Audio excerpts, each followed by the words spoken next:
भीष्म साहनी एक असाधारण व्यक्तित्व के मालिक एवं महान साहित्यकार हैं। भीष्म साहनी ने समाज को बारीकी से देखा और समझा था। स्वागत है। आज इस वीडियो में हम मुंशी प्रेमचंद और भीष्म साहनी का परिचय प्राप्त करेंगे। सबसे पहले हम भीष्म साहनी जी के परिचय की ओर बढ़ते हैं। अपने साहित्य के द्वारा सामाजिक ऊंच नीच एवं भेदभाव के संघर्ष के बंधनों को तोड़कर आगे बढ़ने का संदेश दिया है। आपके साहित्य में मानवीय करुणा, मानवीय मूल्य एवं नैतिकता खास रूप से दिखती है। उपन्यास नमस्कार 1986 में एक फिल्म भी बन चुकी है और दूरदर्शन पर इसका टेलीकास्ट भी होता था, जिस पर बाद में रोक लगा दी गई। 1998 में साहित्य में उनका योगदान देखते हुए उन्हें पद्म भूषण से सम्मानित किया गया और 2002 में साहित्य अकादमी छात्रवृत्ति भी प्रदान की गई। आपका जन्म 8 अगस्त 1915 रावलपिंडी में हुआ। तब भारत का बंटवारा नहीं हुआ था। मृत्यु 11 जुलाई 2003 दिल्ली में हुई। आप एक प्रसिद्ध भारतीय लेखक थे। हिंदी साहित्य में प्रेमचंद की परंपरा का अग्रणी लेखक आपको माना जाता है। आप आधुनिक हिंदी साहित्य के प्रमुख स्तंभों में से एक है। भीष्म साहनी मानवीय मूल्यों को सदैव महत्व देते रहे। वामपंथी विचारधारा से जुड़े होने के साथ साथ वे मानवीय मूल्यों को कभी आंखों से ओझल नहीं करते थे। परेशानियों और अस्त व्यस्तता के युग में भीष्म साहनी का व्यक्तित्व बिल्कुल अलग था। उन्हें उनके अनोखे और यथार्थ लेखन के लिए तो याद किया ही जाता है, लेकिन उनकी सहृदयता भी मिसाल है। भीष्म साहनी ने कई प्रसिद्ध रचनाएं लिखी, जिनमें उनकी आत्मकथा बलराज माय ब्रदर भी विशेष है। अब हम लेखक के प्रारंभिक जीवन की ओर बढ़ते हैं। 1935 में लाहौर के गवर्नमेंट कॉलेज से अंग्रेजी विषय में एमए की परीक्षा उत्तीर्ण करने के बाद उन्होंने डॉक्टर इंद्रनाथ मदान के निर्देशन में concept of the hero in the novel शीर्षक पर अपना शोध कार्य संपन्न किया। 1942 में भारत छोड़ो आंदोलन में शामिल हुए और इसके चलते कुछ समय तक जेल में भी रहना पड़ा। सन 1944 में उनका विवाह शीला जी के साथ हुआ था। अब हम लेखक का व्यक्तित्व देखते हैं। रावलपिंडी पाकिस्तान में जन्मे भीष्म साहनी आधुनिक हिंदी साहित्य के प्रमुख लेखकों में गिने जाते हैं। भारत पाकिस्तान विभाजन के पूर्व अवैतनिक शिक्षक होने के साथ साथ ये व्यापार भी करते थे। विभाजन के बाद आपने भारत आकर समाचार पत्रों में लिखने का काम किया। स्वतंत्र व्यक्तित्व वाले भीष्म साहनी गहन मानवीय संवेदना के सशक्त हस्ताक्षर हैं। उन्होंने भारत के सामाजिक, राजनीतिक और सांस्कृतिक यथार्थ का स्पष्ट चित्र अपने उपन्यासों में प्रस्तुत किया है। उनकी यथार्थवादी दृष्टि उनके प्रगतिशील एवं मार्क्सवादी विचारों का प्रतिफल थी। भीष्म जी की सबसे बड़ी विशेषता थी कि उन्होंने जिस जीवन को जिया, जिन संघर्षों को झेला, उसी का सही सही चित्र अपनी रचनाओं में अंकित किया है। इसी कारण उनके लिए रचनाकर्म और जीवन धर्म दोनों में एक अभेद रिश्ता दिखाई पड़ता है। वह लेखन की सच्चाई को अपनी सच्चाई मानते थे। अब हम लेखक के कृतित्व की ओर बढ़ते हैं। पंजाबी, हिंदी और उर्दू भाषा में अच्छा ज्ञान था। साथ ही उन्हें संस्कृत और रशियाई भाषा की भी अच्छी पकड़ थी। 1957 से 1963 तक मॉस्को में विदेशी भाषा प्रकाशन गृह में अनुवादक का कार्य करते रहे। यहाँ उन्होंने करीब 2 दर्जन रूसी किताबें जैसे टॉलस्टॉय, ऑस्ट्रोवस्की आदि लेखकों की किताबों का हिंदी रूपांतरण किया। उनकी पहली कहानी अबला इंटर कॉलेज की पत्रिका रागी में छपी तथा दूसरी कहानी नीली आंखें अमृत राय के संपादकत्व में हंस में छपी थी। साहनी जी के झरोखे, कड़ियां, तमस, बसंती, मायादास की माड़ी, कुंतो, नीलू, नीलिमा, नीलूफर नामक उपन्यासों के अतिरिक्त भाग्य रेखा, पटरियां, पहला पाठ, भटकती राह, वांचू, शोभा यात्रा, निशाचर, पाली, प्रतिनिधि कहानियां व मेरी प्रिय कहानियां नामक 10 कहानी संग्रहों का सृजन किया। नाटकों के क्षेत्र में भी उन्होंने आनुष, कबीरा खड़ा बाजार में, माधवी, मुआवजे जैसे प्रसिद्ध प्राप्त नाटक लिखे। जीवनी साहित्य के अंतर्गत उन्होंने मेरे भाई बलराज, अपनी बात, मेरी साक्षात्कार तथा बाल साहित्य के अंतर्गत वापसी, गुलेल का खेल का सृजन कर साहित्य की हर विधा पर अपनी कलम चलाई। अपनी मृत्यु के कुछ दिन पहले उन्होंने आज के अतीत नामक आत्मकथा का प्रकाशन करवाया। बहुमुखी प्रतिभा के धनी साहनी ने नाटकों के अलावा फिल्मों में भी काम किया। मोहन जोशी हाजिर हो, कस्बा के अलावा mister and Mrs Iyer film में भी उन्होंने अभिनय किया। साहनी की कृति पर आधारित धारावाहिक तमस काफी चर्चित रहा। भीष्म साहनी ने दबे कुचले और समाज के पिछड़े लोगों की समस्याओं को आसान भाषा में अत्यंत सटीक तरीके से अपनी रचनाओं में अभिव्यक्त किया है। यही वजह है कि उन्हें प्रेमचंद की परंपरा का साहित्यकार कहा जाता है।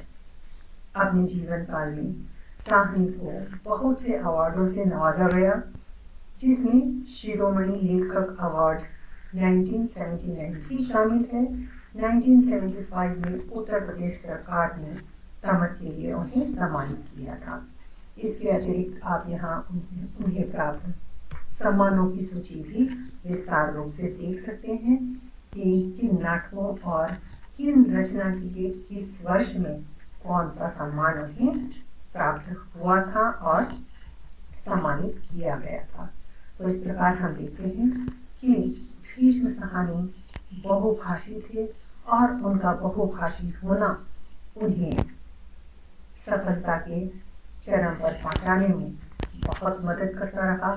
और हम जितने भी लेखकों, साहित्यकारों या सफल इंसानों को देखते हैं, वे अधिकतर बहुभाषी होते हैं और अपने आप को अपनी कला में इस तरह झोंक देते हैं, इसी वजह से उन्हें सफलता प्राप्त होती है। इस प्रकार महान हस्तियों का परिचय पढ़कर हम छात्र जीवन में कुछ प्रेरणा प्राप्त कर सकते हैं। आगे हम इसी प्रकार देखेंगे मुंशी प्रेमचंद जी का रचना का सफर भी कुछ इस प्रकार ही है। अब हम इस वीडियो की अगली कड़ी मुंशी प्रेमचंद जी का परिचय प्राप्त करते हैं। शायद कम ही लोग जानते हैं कि प्रख्यात कथाकार मुंशी प्रेमचंद अपनी महान रचनाओं की रूपरेखा पहले अंग्रेजी में लिखते थे और उसके बाद उसे हिंदी या उर्दू में अनुवाद करते थे। प्रेमचंद का जन्म 31 जुलाई 1880 को लमही, जो बनारस स्थित एक गांव में है, हुआ था, जिसे आज हम वाराणसी के नाम से जानते हैं। उनके माता पिता ने उन्हें धनपत राय अर्थात धन का स्वामी नाम दिया था, जबकि उनके चाचा महावीर एक अमीर जमींदार थे ने उन्हें नवाब अर्थात राजकुमार का नाम दिया था। प्रेमचंद द्वारा चुना गया पहला नाम नवाब राय ही था। अब हम मुंशी प्रेमचंद जी का प्रारंभिक जीवन देखते हैं। जब वह 7 वर्ष के थे तब प्रेमचंद की लमही के पास स्थित लालपुर की मदरसा में उनकी शिक्षा शुरू हुई थी। उन्होंने मदरसे में मौलवी से उर्दू और फारसी सीखी। जब वह 8 साल के थे तो उनकी माँ एक लंबी बीमारी के बाद मर गई। फिर उनकी दादी ने उन्हें पाला पोसा। जल्दी ही दादी का भी निधन हो गया। एक बच्चे के रूप में प्रेमचंद कल्पना में डूबकर अपना दुख भुलाने का प्रयास करने लगे और किताबों के लिए रुचि विकसित की। उन्होंने एक मिशनरी स्कूल में अंग्रेजी सीखी। George W.M. रेनाल्ड के 8 संस्करणों सहित ललित कला के रहस्यों का अध्ययन छोटी उम्र में ही किया। अब हम प्रेमचंद का व्यक्तित्व देखते हैं कि एक महान साहित्यकार की शुरुआती यात्रा हमारे लिए प्रेरणा और पथ प्रदर्शक है कि अच्छा लिखने के लिए पहले बहुत पढ़ना जरूरी है और अपने गुणों का विकास स्वयं को ही करना पड़ता है। महानता की शुरुआत शून्य से ही होती है और इसी प्रकार मुंशी प्रेमचंद जी ने अपने आप को निखारा और एक महान साहित्यकार अपने आप को बनाया।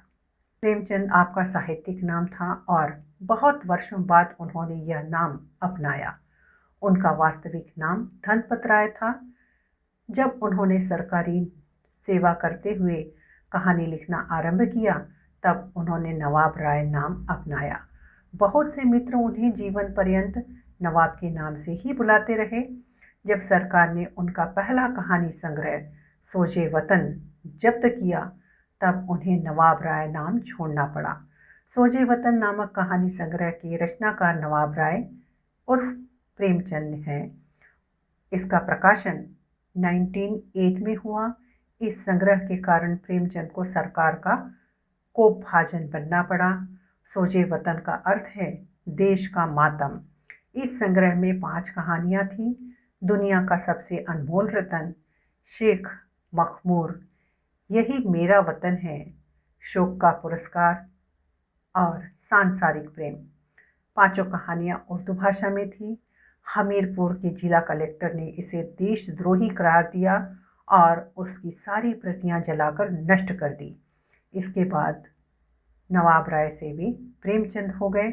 अपने आप को लिखने से रोक नहीं पाए और एक रास्ता बंद होने पर उन्होंने अपना नाम बदलकर दूसरा रास्ता शुरू कर लिया और उर्दू छोड़कर वे हिंदी में लिखने लगे।